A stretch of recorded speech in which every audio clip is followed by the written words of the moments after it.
Captain, while a great many people see you as a hero, there are some who'd prefer the word vigilante. Too big for little minds.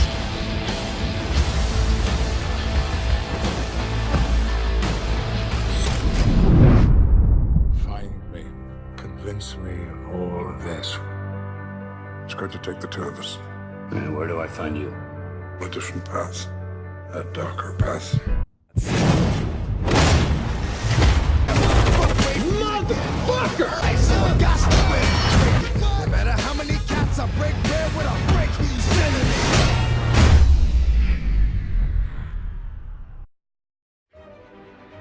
Será que vocês sabem realmente o que são os super-heróis? Quando surgiram? Será que foram as principais companhias de entretenimento, como a Marvel e a DC, que fundaram esse mundo? Se não sabem, vão passar a saber. Se já sabem, relembrem e acompanhem-nos nesta viagem. Documentário Os Super-Heróis.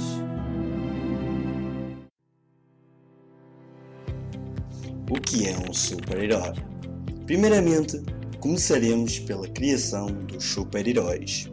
Quem foi o primeiro e como era este? Então vamos lá!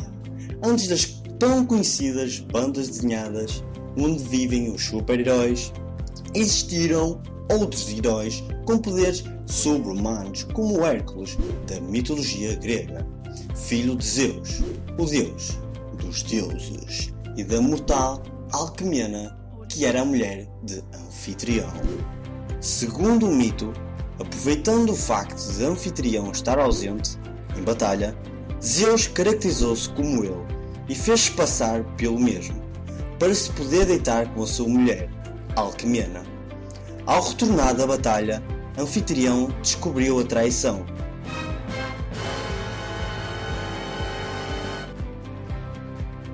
E, irado, construiu uma grande fogueira para queimar Alcmena viva.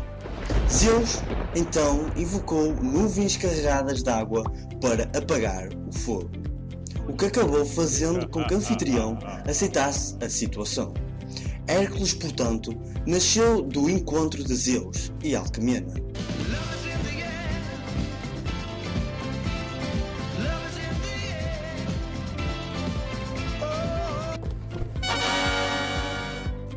Mas eis que a deusa Hera, esposa de Zeus, enciumada pela traição, enviou 2 serpentes para matar Hércules ainda no berço. Não teve êxito, pois, ainda bebê, Hércules estrangulou as serpentes com as próprias mãos. Ainda descontente com esse facto, Hera provocou em Hércules um ataque de fúria, que o levou a matar sua esposa Mégara e seus 3 filhos. Como punição pelo crime, o oráculo de Delfos incumbiu de 12 tarefas de extremo risco. Essas tarefas são chamadas de os 12 trabalhos de Hércules. Ao realizar as 12 tarefas, além de se redimir pela morte de sua esposa e de seus filhos, Hércules conquistou a imortalidade. Então, antes mesmo da palavra super-herói existir, já existiam pessoas aptas e fortes para esse trabalho, apesar de, na altura, estas pessoas com poderes fora do comum serem chamadas apenas de heróis, como o caso anterior citado. Mas agora falaremos dos super-heróis do tempo moderno, do que se trata afinal. Atualmente, os super-heróis são bastante populares entre as pessoas de todas as idades e em todo o mundo. São personagens fictícias que foram popularizadas graças às histórias em quadradinhos, principalmente nos anos que seguiram ao pós-guerra. Dotados de poderes especiais, os super-heróis vistos nos quadradinhos têm o dever de salvar a humanidade de todos os tipos de perigos e inimigos. Normalmente, as histórias são premiadas pela constante luta entre o bem e o mal, herói contra vilão. Quase todos tentam ser a personificação de algo de bom, como Superman e o Capitão América. Tentam ser a personificação do bem, paz, justiça e verdade. E a Wonder Woman e Mrs. Marvel a personificação de femininos, de igualdade e de força. Mas como surgiram e qual foi verdadeiramente o primeiro a ser chamado super-herói? O primeiro super-herói a aparecer foi o Superman em Action Comics, número 1, que iniciou a idade de ouro da banda desenhada.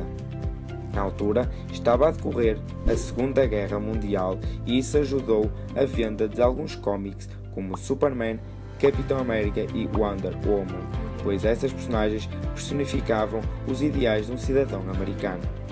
Após a Segunda Guerra Mundial, as histórias começaram a inspirar-se em factos mais sérios, nada a ver com bandas desenhadas, mas as vendas delas foram prejudicadas severamente pela publicação do livro Seduction of Innocence, escrito pelo psiquiatra Frederick Whitman. Esse livro transmitia uma imagem falsa das bandas desenhadas, dizendo que tornava os jovens delinquentes e que as cómics eram uma forma negativa da literatura. As mães dessa altura, como não queriam que os seus filhos se tornassem ladrões, começaram a queimar as bandas desenhadas. Até que foi criada a Comics Code Authority, levando a maioria dos escritores de bandas desenhadas de adultos para a de super-heróis. Foi nessa altura que houve uma espécie de Big Bang da Marvel Comics.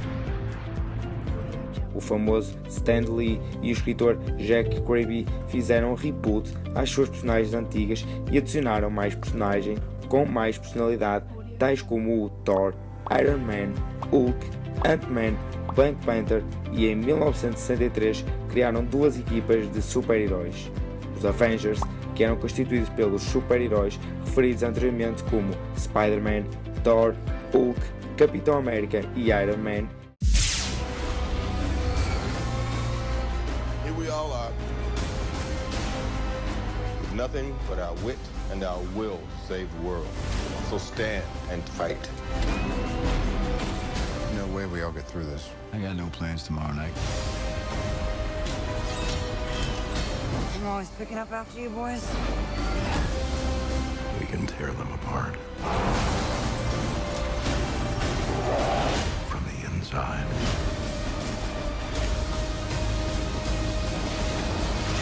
That's the best you can do! You had to ask.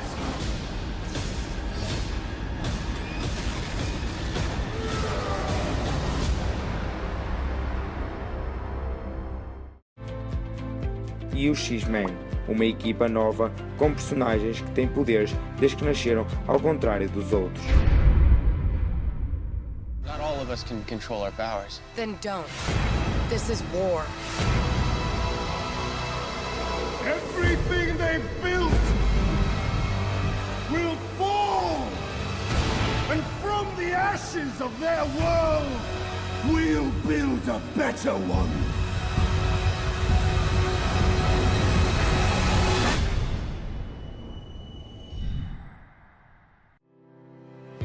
Achas mesmo que os super-heróis ficaram a mesma pessoa ao longo dos anos? Os super-heróis também mudam. Todos eles ganharam novos motivos para defender as pessoas, ou para continuar ou mesmo desistir de ser super-heróis. Nos cómics, em termos de aparência, eles não mudavam muito. O fato era o mesmo e se os estragassem, conseguiam arranjar um idêntico, mas psicologicamente era outra história. No início, estes super-heróis eram quase todos iguais, a não ser pelos poderes. Todos tentavam ser as personagens perfeitas, salvando sempre os cidadãos e prendendo sempre os vilões. À medida que o tempo passava, as pessoas começavam a cansar-se das mesmas histórias. O mundo em que os leitores viviam não era branco e preto, como o das cómics, era cinzento. No nosso mundo, temos que fazer decisões onde algumas vezes escolhemos um mal menor ou pode acontecer que não conseguimos salvar alguém e essa pessoa morre. Também estavam à espera de ver histórias sobre problemas do dia-a-dia, como o álcool, drogas, etc.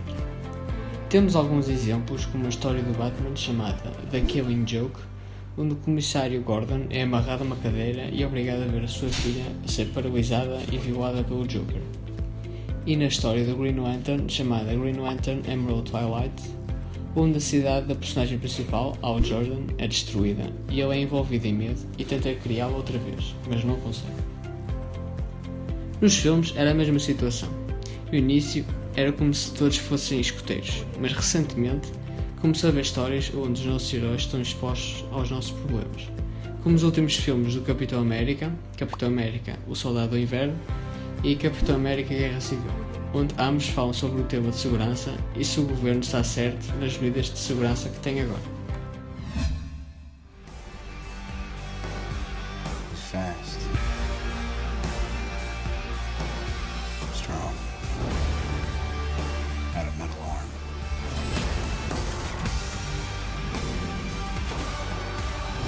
Are you ready? All it takes is one step. People are gonna die. I can't let that happen. Captain America needs my help. If we can't accept limitations, we're no better than bad guys. That's not the way I see it. Sometimes I want to punch you in your perfect teeth. I just want to make sure we consider all our options. Because people that shoot at you usually wind up shooting at me too. You know what's about to happen. Do you really want to punch your way out of this? What do? We fight.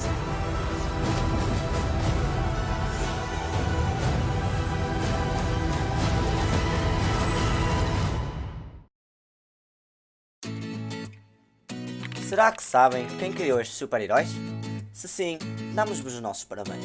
Se não, ficam a saber que ao longo dos anos surgiram várias companhias que publicaram bandas desenhadas sobre super-heróis. Mas foram só estas duas que criaram os personagens que vocês tanto adoram, a DC Comics e a Marvel Comics. Então, iremos começar pela DC Comics. Inicialmente conhecida por National Allied Publications, que criou o primeiro super-herói, o Superman, a DC Comics foi criada pelo Major Wheeler Nicholson e, como foi mencionado anteriormente, não começou como DC. No início a empresa chamava-se National Allied Publications e utilizava o nome de Detective Comics como nome da banda desenhada. Foi até na Detective Comics número 17 que se deu a estreia de um dos super-heróis mais conhecidos, o Batman, criado por Bob Kane e Bill Finger. Também foi com outro nome de banda desenhada que fomos apresentados ao primeiro super-herói, o Superman, na Action Comics número 1, criado por Jerry Siegel e Joe Shuster. Como foi a primeira companhia a criar este tipo de DVD, teve várias empresas a tentarem imitar a fórmula da DC, principalmente a Fate Set Comics, que criou a personagem Captain Marvel, conhecido recentemente como Shazam. Aliás, foi um processo de tribunal tão comprido que a empresa do Shazam desistiu a meio e deixou os direitos de autor com a DC Comics, que publica cómics sobre esta personagem até aos dias de hoje. À medida que o tempo passava, foram criadas novas personagens como Flash, Cyborg, Aquaman, entre outros, para agradar os vários tipos de pessoas, e foi só em 2005 que a empresa passou a usar o nome de DC Comics. Na área do cinema, teve algum sucesso com o super-herói Batman, criando 8 filmes no total, sendo os 3 últimos filmes da famosa Dark Knight Trilogy, do diretor Christopher Nolan, os mais adorados pelos fãs. Legend, Mr. Wayne. Legend.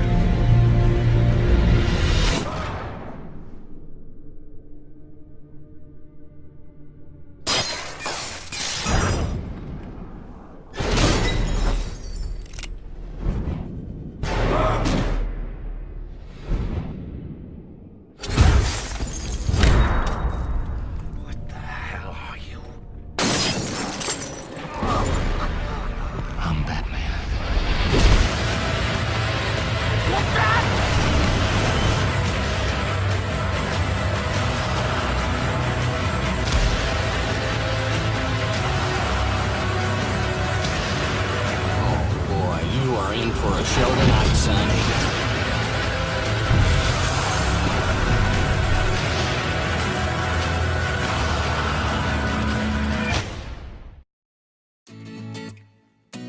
Chega de falar sobre a DC, está na altura de falar sobre a sua rival, a Marvel Comics. Como seu rival, a Marvel Comics nem sempre teve este nome.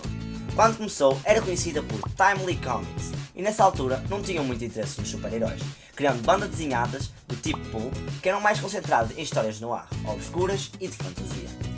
Poucos anos depois, os Estados Unidos entraram na Segunda Guerra Mundial.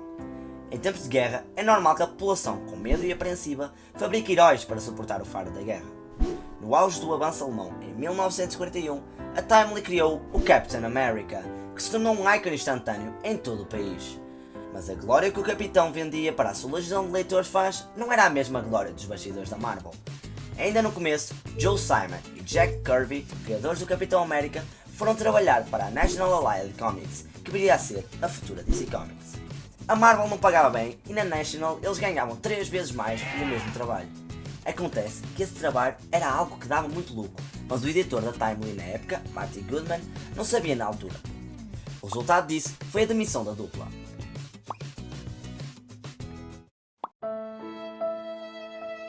Ascendeu então o estagiário da firma, um jovem menino de 19 anos, chamado Stanley Lever, nome verdadeiro de Stan Lee.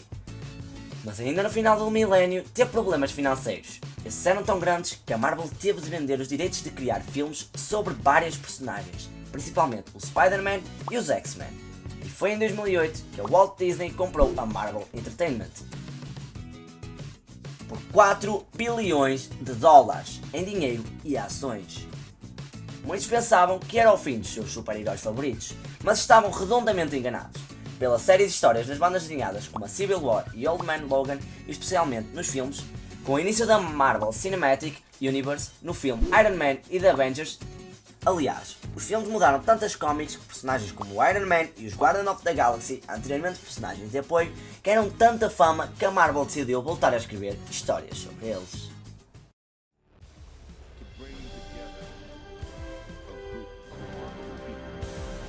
No reino dos super-heróis, os seus únicos objetivos são ajudar a humanidade, tornando o mundo cada vez mais num lugar seguro. Por vezes, estes são interceptados por vilões, mas nada disto os abala. Só os torna mais fortes e nós devemos isso aos nossos ídolos que nos têm acompanhado desde pequenos. Os super-heróis realmente mudaram a mentalidade das pessoas do mundo real. Por vezes, para o bem, outras vezes, para o mal. Mas as empresas que o criaram só têm um único propósito: entreter as pessoas e torná-las cada vez mais felizes.